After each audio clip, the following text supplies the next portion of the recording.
طارق بن زیاد تاریخ اسلام کے ایک عظیم سپاہی اور فاتح تھے جنہوں نے اپنی بے مثال بہادری، قیادت اور ایمان سے وہ کارنامہ انجام دیا جس نے یورپ کی تاریخ کا رخ بدل دیا۔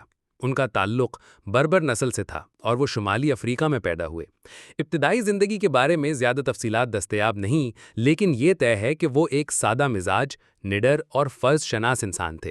ان کی قابلیت اور اخلاص کو دیکھ کر شمالی افریقہ کے گورنر موسیٰ بن نصیر نے انہیں اپنا جرنیل بنایا۔ جب اندلس میں ظلم و ستم کا بازار گرم ہوا، وہاں کے مظلوم لوگوں نے مسلمانوں سے مدد مانگی۔ موسیٰ بن نصیر نے طارق کو یہ ذمہ داری سونپی کہ وہ ایک فوج لے کر اندلس جائے اور وہاں کے لوگوں کو ظالم حکمران روڈرک سے نجات دلائے۔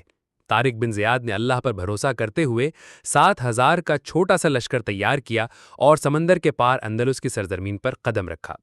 وہ مقام جہاں انہوں نے پہلا قدم رکھا آج جبل الطارق کہلاتا ہے، جو انہی کے نام سے منسوب ہے۔ اندلس پہنچنے کے بعد طارق نے ایک ایسا تاریخی قدم اٹھایا جس نے اس کے ساتھیوں کے دلوں میں عزم اور جذبہ بھر دیا۔ اس نے اپنی فوج کی کشتیاں جلا دیں تاکہ واپسی کا کوئی راستہ باقی نہ رہے۔ اس نے اپنے سپاہیوں کو مخاطب کرتے ہوئے کہا، سمندر تمہارے پیچھے ہے اور دشمن تمہارے آگے۔ اب تمہارے لیے صرف ایک ہی راستہ ہے، فتح یا شہادت۔ یہ الفاظ اس وقت کے لیے نہیں بلکہ رہتی دنیا تک کے لیے حوصلہ، قیادت اور یقین کی مثال بن گئے۔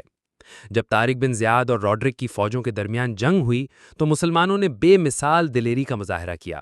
اللہ پر ایمان، عدل و انصاف کے نظریے اور طارق کی رہنمائی نے انہیں فتح دلائی۔ روڈرک کی فوج کو شکست ہوئی اور وہ خود میدان جنگ سے غائب ہو گیا۔ اس کے بعد طارق نے اندلس کے مختلف شہروں کو فتح کیا جن میں قرطبہ، غرناطہ اور طلیطلہ شامل تھے۔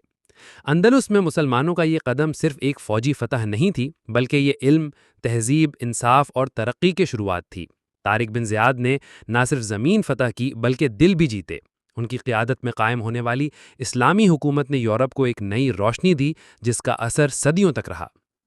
طارق بن زیاد کی زندگی ہمیں سکھاتی ہے کہ اگر نیت صاف ہو، یقین پختہ ہو اور قیادت مخلص ہو تو دنیا کی بڑی سے بڑی طاقت بھی شکست کھا سکتی ہے۔